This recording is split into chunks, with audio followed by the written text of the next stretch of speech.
ভাগ্য যদি সাথে থাকে তাহলে ডাঙায়ও ডিঙি চলে। হ্যাঁ বন্ধুরা, আগামীকাল শনিবার, আর আগামীকাল 4টি সৌভাগ্যশালী রাশির হঠাৎ বা আকস্মিক অর্থপ্রাপ্তি ঘটতে চলেছে। আমি এই ভিডিওতে চারটি অতীব সৌভাগ্যশালী রাশির নাম আপনাদের সামনে প্রেজেন্ট করতে চলেছি, যে রাশিগুলি আগামীকাল শনিবার দিন হঠাৎ বা আকস্মিক ধনলাভ বা ধনপ্রাপ্তি ঘটতে চলেছে। কিন্তু কোন সেই সৌভাগ্যশালী 4টি রাশি সে সম্পর্কে জানার আগে আমি একটি কথা আপনাদেরকে প্রথমেই বলে দিই। দেখুন, আমি এই ভিডিওতে যে 4টি রাশির নাম আপনাদের সামনে প্রেজেন্ট করতে চলেছি, সেই 4 রাশির মধ্যে আপনার রাশির নাম কালক্রমে যদি থেকেই যায়, তাহলেই যে আপনি নিশ্চিত রূপে প্রাপ্তি ঘটাবেনই এর দাবি কিন্তু আমি করছি না। কারণ কি জানেন, আমি এখান থেকে আপনাদের কারোরই ব্যক্তিগত জন্মছক বা হস্তরেখা কোনোটাই দেখতে পাচ্ছি না। আমি যে কথাগুলো বলতে চলেছি সেটি পুরোটাই ইন জেনারেল। তাই সর্বোপরি আপনারা আগে আপনাদের ব্যক্তিগত জন্মছক বা হস্তরেখা বিচার করিয়ে নিন এবং জেনে নিন আপনার জন্মছকে প্রাপ্তিযোগ কোন সময় রয়েছে, কখন রয়েছে। এছাড়াও আপনার টার্গেট নাম্বার কি রয়েছে, এই বিষয়গুলো কিন্তু নির্ভর করে প্রাপ্তি যোগের জন্য। যারা মনে করেন যে টিকিট কাটলেই বোধহয় প্রাপ্তি ঘটে যায়, তারা কিন্তু ভুল ধারণার মধ্যে রয়েছেন। কারণ যদি এমনটাই হতো তাহলে আজকে যারা যারা টিকিট কাটতো তাদের জীবনেই প্রাপ্তি ঘটতো। তা কি ঘটে? তা ঘটে না। তাই আপনাদেরকে আগে টিকিটকে কেটে অর্থকে নষ্ট না করে যেটা বলছি সেটা করুন। কারণ আমার ভিডিও আপনারা অনেকেই ফলো করেন, প্রতিদিন ফলো করেন, আর আমার দায়িত্ব এই হিসাবে পড়ে, যেহেতু আপনারা আমার চ্যানেলে ঢুকে আপনারা ভিডিওটি প্রতিদিন দেখেন, তাই আমি কিন্তু আপনাদেরকে সৎ উপদেশটাই দেব। আপনারা ভালো বলুন আর খারাপ, আপনারা আগে ব্যক্তিগত জন্মছকটি বিচার করিয়ে নিন। এবার আপনাদের মনে প্রশ্ন আসতে পারে যে আমার কাছে কি করবেন? না, আমার কাছে করতে হবে না। আপনার পছন্দসই কোনো দক্ষ জ্যোতিষীর কাছে করিয়ে নিন, যাকে আপনার পছন্দ, যার প্রতি আপনার বিশ্বাস বা ভরসা রয়েছে। যদি আমার প্রতি থাকে তাহলে আমার কাছে করিয়ে নিন, আর যদি না থাকে তাহলে অন্য কারো কাছে করুন, কিন্তু করিয়ে নিন। এটা কেন বলছি?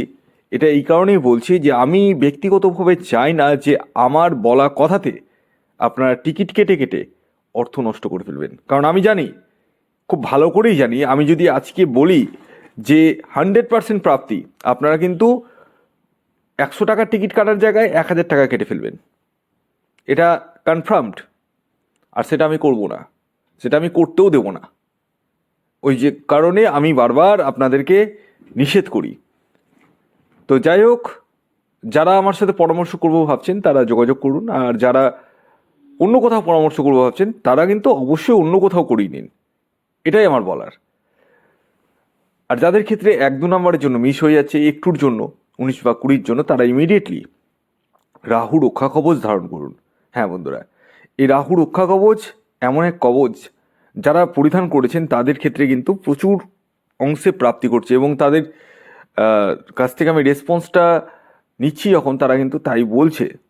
এটা আমার কথা না, এটা প্রচুর কাস্টমারের কথা। এবার বিষয় হচ্ছে, রাহু রক্ষা কবচের জন্য আপনারা অনেকেই বুকিং করেছেন এবং একটু তাড়াহুড়ো করছেন আপনাদের মধ্যে অনেকেই, যে কবে পাবো কবে পাবো। কারণ 10-12 দিন এমনি সময় লেগে যায়, কারণ আপনার নাম, গোত্র, এগুলো কিন্তু লাগে। এছাড়াও হোমযজ্ঞ করতে হয়, আপনার ছবি লাগে।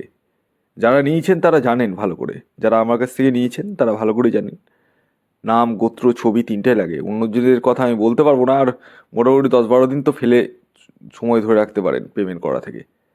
তারপর বাড়ির ঠিকানায় আপনার পৌঁছে যায়। এবার পৌঁছে আনার পরে অনেকে আবার দুম করে পরিধান করে নিচ্ছেন।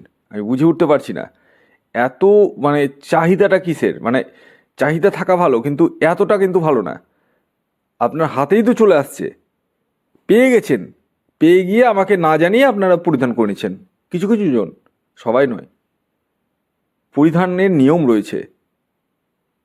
নিয়ম রয়েছে, যে কোনো দিন যে কোনো সময় পরিধান করা যায় না, 1 নম্বর। দ্বিতীয়ত হচ্ছে নির্দিষ্ট মন্ত্র উচ্চারণ রয়েছে, এইগুলোই আপনাদেরকে বুঝতে হবে। অত সব কিছুতে তাড়াহুড়ো করলে কিন্তু হয় না। তখন পরবর্তীতে যখন কাজ হবে না, তখন আপনারা তো আমাকেই বলবেন যে কী ব্যাপার, তো তার রেসপন্সিবিলিটি তো আমার উপর পড়ে যাচ্ছে না। কিন্তু দোষ করছেন আপনারা, সবাই নয়, অনেকেই করছেন এরকম। তো যাই হোক, যারা রাহু রক্ষা কবচ নেব ভাবছেন তারা যোগাযোগ করতে পারেন, আর তাদেরকে একটু সময় দিতে হবে। আসুন, আগে আমি আপনাদেরকে জানিয়ে দিই আগামীকালের শুভ সময় কখন রয়েছে এবং কখন রয়েছে অশুভ সময়। দেখুন, দিনের কিছু সময় থাকে শুভ সময়, আবার কিছু সময় থাকে অশুভ সময়। এই অশুভ সময়টিকে আপনাদেরকে অ্যাভয়েড করতে হবে এবং শুভ সময়টিকে কাজে লাগিয়ে নিতে হবে। তো আগামীকালের অশুভ সময় অর্থাৎ রাহুকালটি শুরু হতে চলেছে সকাল 8:55 থেকে 10টা 20 পর্যন্ত। এই সময়টিকে আপনাদেরকে অ্যাভয়েড করতে হবে। এই সময়টি হচ্ছে রাহুকাল। তাহলে কোন সময়টিকে আপনারা কাজে লাগাবেন?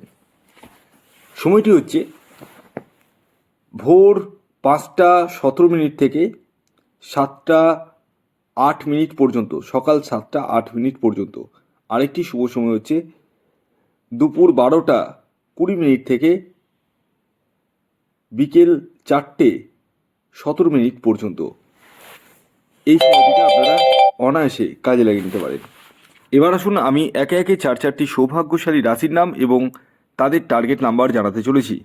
তবে এই রাশিগুলির নাম এবং টার্গেট নাম্বার বলার আগে আমি শেষবারের মতো আপনাদেরকে অ্যালার্ট করে দিই। এই অ্যালার্টটা এই কারণেই করছি, আমি চাই না ব্যক্তিগতভাবে আপনাদের কষ্টার্জিত অর্থ নষ্ট হয়ে যাক। আমি এই ভিডিওতে যে 4 রাশির নাম বলতে চলেছি, সেই 4 রাশির মধ্যে আপনার রাশির নাম থাকলেই যে আপনার জীবনে নিশ্চিত রূপে প্রাপ্তি ঘটবেই এর দাবি করছি না। তবে হ্যাঁ, প্রাপ্তি কিন্তু অনেকেরই ঘটছে, প্রচুর জনের প্রাপ্তি ঘটছে। তবুও আমি বলি প্রাপ্তি ঘটবে না, কারণ আমি এখান থেকে কারোরই ব্যক্তিগত জন্মছক বা হস্তরেখা কোনোটাই দেখতে পাচ্ছি না। আমি যে কথাগুলো বলতে চলেছি সেটি পুরোটাই ইন জেনারেল। আসুন জেনে নেওয়া যাক আগামীকালের প্রথম রাশির নাম। যে রাশি আগামীকাল শনিবার দিন হঠাৎ বা আকস্মিক অর্থপ্রাপ্তি ঘটতে চলেছে সেটি হচ্ছে মকর রাশি। মকর রাশির জাতক ও জাতিকা আপনি হলে আগামীকাল আপনাদের হঠাৎ বা আকস্মিক অর্থপ্রাপ্তি ঘটতে চলেছে। আগামীকালের আপনাদের ইন জেনারেল টার্গেট নাম্বার 4 এবং 9। দ্বিতীয় যে সৌভাগ্যশালী রাশির নাম বলবো, যে রাশি আগামীকাল শনিবার দিন হঠাৎ বা আকস্মিক অর্থপ্রাপ্তি ঘটতে চলেছে সেটি ধনুরাশি।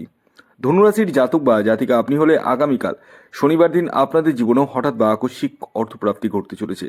ধনুরাশির জাতক ও জাতিকার ইন জেনারেল আগামীকালের টার্গেট নাম্বার 7 এবং 1।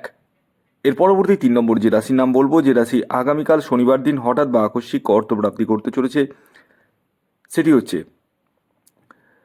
মেষ রাশি। মেষ রাশির জাতক বা জাতিকা আপনি হলে আগামীকাল শনিবার দিন আপনাদের জীবনেও হঠাৎ বা আকস্মিক অর্থপ্রাপ্তি ঘটতে চলেছে।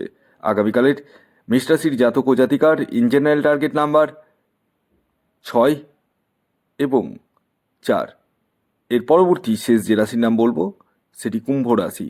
কুম্ভ রাশির জাতক বা জাতিকা আপনি হলে আগামীকাল শনিবার দিন আপনাদের জীবনে হঠাৎ বা আকস্মিক অর্থপ্রাপ্তি ঘটতে চলেছে। আগামীকালের কুম্ভ রাশির জাতক ও জাতিকার ইন জেনারেল টার্গেট নাম্বার 8 এবং 5। ভিডিওটি কেমন লাগলো অবশ্যই জানাবেন। যদি ভালো লাগে অবশ্যই লাইক করে দিন, শেয়ার করে দিন। সাবস্ক্রাইব না করে থাকলে সাবস্ক্রাইব করে ফেলুন। ধন্যবাদ।